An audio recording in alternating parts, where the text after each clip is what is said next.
ஓம் சக்தி. மனிதனுக்கு இச்சா சுதந்திரம் என்ற ஒன்று கிடையாதா? அவன் தானாக எந்த ஒரு செயலையும் செய்ய முடியாதா என்ற சந்தேகம் வருகிறது.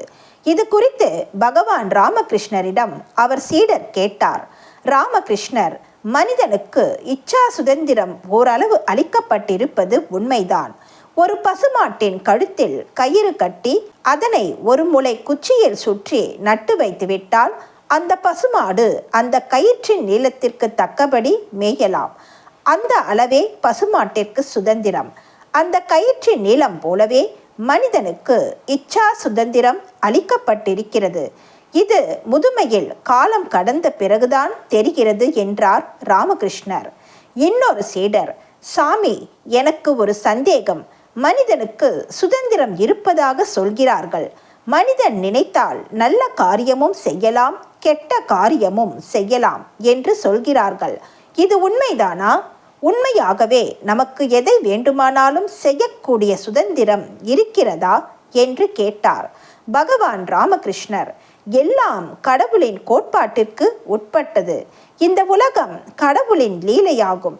சிறியது பெரியது, பலம் உள்ளவன் பலம் இல்லாதவன், நல்லது கெட்டது என்று இப்படி பலவற்றை அவர் படைத்திருக்கிறார்.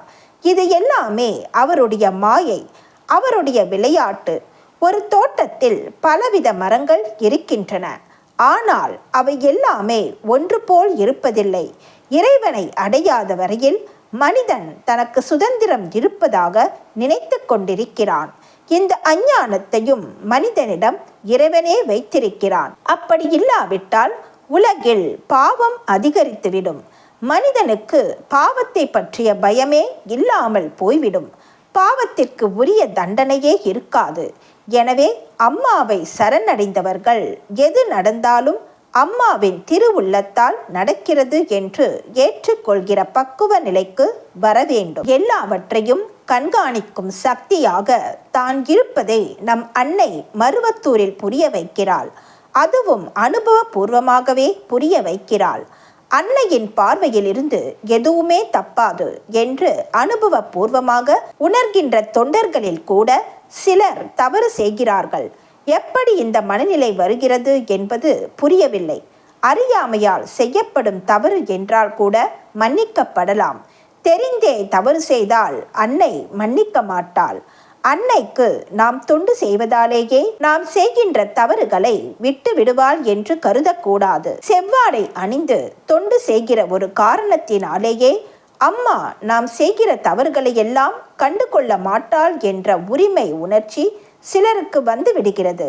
சமுதாயத்தில் சமய உணர்ச்சி அகன்று போய் அரசியல் கட்சி ஆதிக்கம் செய்வதால் வந்த விளைவு இது. ஒவ்வொரு ஆன்மாவும் உடம்பெடுத்து உயிர் கொண்டு இந்த பிறவிக்கு வருகின்றது. மனித ஆன்மாக்கள் பக்குவப்பட மாட்டேன் என்கின்றன. அத்தகைய பக்குவம் பெற்று தன்னை வந்து இவை அடையட்டும் என்று அம்மா எதிர்பார்க்கிறாள். அம்மா நம்மையெல்லாம் எப்படி பக்குவப்படுத்தி கொண்டு வருகிறாள் என்பதனை அம்மாவையும் விடாமல் கோவிலையும் விடாமல் உறுதியாக பற்றி கொண்டு வருபவர்கள் அனுபவபூர்வமாகவே உணரலாம். அன்னை சொல்கிறாள், நீ வாழும் ஒவ்வொரு நொடி மட்டுமே உன்னுடையது. வாழ்க்கை என்பது நீ கடக்கும் ஓர் நொடிதான். ஒவ்வொரு நொடியையும் சந்தோஷமாக வாழ்வதுடன் நல்ல செயல்களை மட்டும் செய். எல்லாமே உன்னுடையது என்று நினைக்காதே. பிறப்பை பற்றி நினைக்கும் மனிதன் இறப்பை பற்றி நினைக்க மறுக்கிறான். அதற்குள் இவன் ஆடுகிற ஆட்டம் என்ன, பாடுகிற பாட்டு என்ன, போர்வை என்ன, பொன்னாடை என்ன, அதிகாரம் என்ன, எல்லாம் முடிந்த பிறகு என்ன ஆட்டம் என்று எவனுக்கும் தெரிவதில்லை. இருந்த நிலையும் இருக்கின்ற நிலையும் இனி இருக்கப் போகும் நிலைமையும் ஒவ்வொருவனும் நினைத்து பார்க்க வேண்டும். அறியாமை தலையாகி நம்மை பிணைக்கிறது. உண்மை அறிவோ விடுதலையை நமக்கு பெற்று தருகிறது.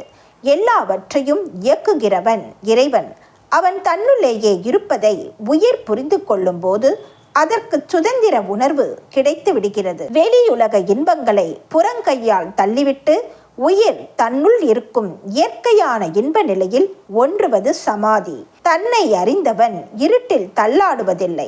தன்னை அறிந்தவன் இன்பத்தை வெளியில் தேடுவதில்லை. வேதங்கள் எத்தனையோ வாழ்க்கை ரகசியங்களை தம்முள் பொதிந்து வைத்திருக்கின்றன. நாம் தான் விளங்கிக் கொள்ள வேண்டும். எது உண்மை பொருள், எது உண்மையற்றது என்று பிரித்தறிவதே யோகத்தின் உண்மையான நோக்கம். எது நிரந்தரமானதோ மாறாததோ அதை புரிந்து கொள்வது விவேகம். மாறுவதும் நிலையற்றதும் மாயை, மாறாமல் நிலையாயிருப்பது மெய்ப்பொருள்.